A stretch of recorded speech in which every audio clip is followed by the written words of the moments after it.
La première lumière de l'aube commence tout juste à percer l'obscurité.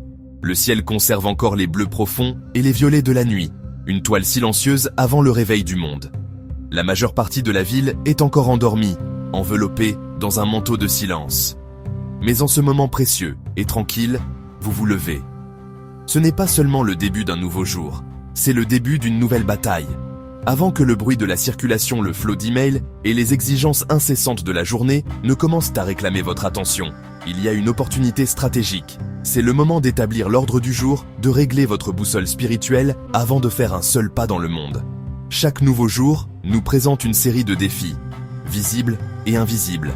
C'est un champ de bataille spirituelle où nous luttons contre nos propres faiblesses, les pressions d'un monde brisé. La toute première action que David décrit est une action de préparation et de présentation. Il dit au verset 3, « Le matin, Seigneur, tu entends ma voix. Le matin, je te présente mes requêtes et j'attends. » Le mot original pour présenter mes requêtes est le même mot utilisé pour arranger le bois et le sacrifice sur l'autel du temple. Ce n'est pas un acte désinvolte ou hasardeux, c'est un arrangement délibéré et ordonné. David ne jette pas simplement ses soucis à Dieu, il place sa journée sur l'autel de manière réfléchie, soigneuse et intentionnelle, comme une offrande dédiée. C'est une image puissante et transformatrice. Imaginez un prêtre dans l'ancien temple. Il n'arrangerait pas le bois en un tas désordonné. Il l'arrangerait soigneusement pour que le feu brûle vivement et consume le sacrifice. De la même manière, David prépare son cœur. Il organise ses pensées, ses préoccupations, ses espoirs, ses plans. Il prépare le terrain pour que Dieu agisse. Après avoir établi l'acte d'offrande, David tourne immédiatement son attention vers le caractère de Dieu. C'est la deuxième étape cruciale dans notre plan de bataille matinale. Il déclare « Car tu n'es pas un Dieu qui prend plaisir à la méchanceté. Chez toi, les méchants ne sont pas bienvenus. Les arrogants ne peuvent se tenir en ta présence. Tu es tous ceux qui font le mal. » À première vue, cela pourrait sembler une approche dure ou négative pour une prière matinale. Mais David fait quelque chose de stratégiquement vital, il ancre son esprit dans la réalité de la parfaite sainteté de Dieu. Il se rappelle la différence fondamentale entre Dieu et le monde dans lequel il est sur le point d'entrer. Le monde qui nous entoure est souvent un endroit difficile et moralement ambigu, dont la bouche était pleine de mensonges, dont la vie était marquée par la violence et la destruction. En commençant sa journée par une vision claire de la sainteté de Dieu, il traçait une ligne dans le sable. Il choisissait son camp. La sainteté de Dieu devient un refuge, un havre sûr dans une mer de confusion morale. Quand vous vous rappelez que Dieu déteste le mal et aime la justice, cela clarifie votre propre chemin. Cette deuxième étape, par conséquent, consiste à choisir votre alignement pour la journée. Serez-vous façonné par les valeurs du monde? Ou serez-vous façonné par le caractère de votre Dieu saint? Contempler la sainteté de Dieu nous humilie et nous motive à la pureté de nos pensées, paroles et actions. Ayant établi l'autel de l'offrande et l'ancre de la sainteté de Dieu, David aborde maintenant une question cruciale. Comment un être humain imparfait peut-il s'approcher d'un Dieu parfaitement saint? Le contraste est frappant. Si Dieu est tous ceux qui font le mal, comment David, un pécheur, peut-il oser entrer en sa présence? La réponse se trouve au verset 7 et c'est le cœur de l'évangile. David dit « Mais moi, par ton grand amour, je peux entrer dans ta maison.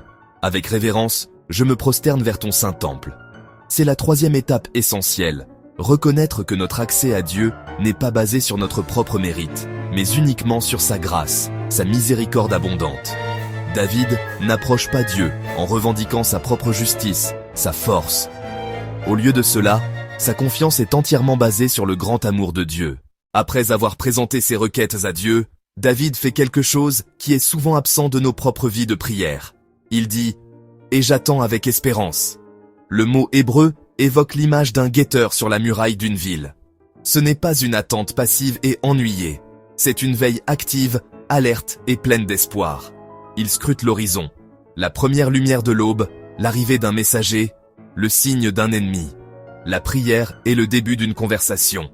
Après avoir parlé, nous devons écouter. Après avoir présenté nos requêtes, nous devons chercher la réponse de Dieu, à la direction de Dieu dans nos circonstances, à sa sagesse dans nos décisions, à ses incitations dans nos cœurs, à sa vérité dans sa parole. Attendre avec espérance signifie croire que Dieu vous a entendu et qu'il répondra. Vous savez, continuez à regarder. Dans la dernière partie de sa prière, David revient à la réalité de l'opposition qu'il rencontre. Leurs bouches sont pleines de mensonges, leurs gorges sont un tombeau ouvert. Les mots peuvent être des armes, les mensonges peuvent être mortels. Le monde est plein de discours destructeurs, critiques, négativité. Mais David ne reste pas fixé sur la menace, il pivote vers sa source ultime de sécurité. Mais que tous ceux qui se réfugient en toi se réjouissent. Car toi, Seigneur, tu bénis les justes. Tu les entoures de ta faveur, comme d'un bouclier. Remarquez le mot hébreu tsina, ce n'est pas un petit bouclier rond, mais le grand bouclier couvrant tout le corps, protection totale et englobante. La faveur de Dieu n'est pas un talisman, c'est un bouclier massif. C'est un bouclier massif qui vous entoure. Quand Dieu vous bénit, il vous couvre complètement. Ces 4 étapes du psaume 5, l'offrande, la sainteté, la grâce, le bouclier, fournissent un cadre théologique riche. Mais pour que cela change vraiment tout, il faut le traduire en une routine matinale simple, durable et pratique. L'objectif n'est pas d'ajouter un rituel complexe d'1 heure, mais d'intégrer ces principes puissants dans les premières minutes de votre journée. Le pouvoir réside dans la cohérence, pas dans la complexité. En créant quelques habitudes simples, vous pouvez construire une rampe de lancement spirituel. Décomposons cela en actions concrètes. Premièrement, l'offrande. Dès que vous vous réveillez, avant de consulter votre téléphone, prenez 3 respirations lentes et profondes. À la première respiration, prenez simplement conscience de la présence de Dieu. À la deuxième, reconnaissez le don d'un nouveau jour. À la troisième, prononcez « Seigneur, je t'offre ce jour, il est à toi ». Ensuite, ancrez-vous dans la sainteté. Lisez simplement un court verset des Écritures. Laissez une courte phrase sur le caractère de Dieu s'imprégner. L'Éternel était mon rocher. Dieu est amour. Tu es saint, ô Éternel. Ensuite, accédez par la grâce. S'il te plaît, guide-moi aujourd'hui. Rends mon chemin droit et clair. Ce psaume était à l'origine destiné à être accompagné de musique de flûte. Le son d'une flûte n'est pas le son d'une trompette de guerre. C'est un son qui appelle au calme, à la concentration, à la contemplation. Imaginez les anciens pèlerins marchant vers le temple de Jérusalem. La douce mélodie de la flûte guidait leurs pas avec un rythme lent, délibéré et significatif. Cette prière nous invite à commencer non pas dans la précipitation, mais dans un rythme de grâce. Le rythme effréné mène à l'erreur, à l'anxiété et à une déconnexion de la présence de Dieu. Commencer avec le calme du psaume 5 est un acte contre-culturel. 5 minutes suffisent pour créer un centre de calme d'où tout s'écoule. La faveur de Dieu n'est pas un accessoire mineur, c'est une armure complète. Elle couvre notre vie professionnelle, familiale, financière, émotionnelle. Elle nous enveloppe complètement, nous protégeant de la tête aux pieds. Nous pouvons vivre avec la confiance que sa faveur couvre tout cela.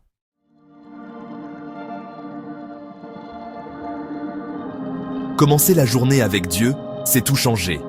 Suivre le modèle du psaume 5 ne garantit pas une journée sans problème, sans frustration, sans douleur. Les batailles viendront toujours, les défis surgiront toujours. Cependant, ce qui change, c'est vous. Votre force est différente. Votre perspective est différente, vos ressources sont différentes. Vous l'affrontez en tant qu'enfant bien-aimé de Dieu, aligné sur ses desseins, guidé par sa main, protégé par sa faveur englobante. La journée devient un laboratoire pour voir la bonté et la fidélité de Dieu.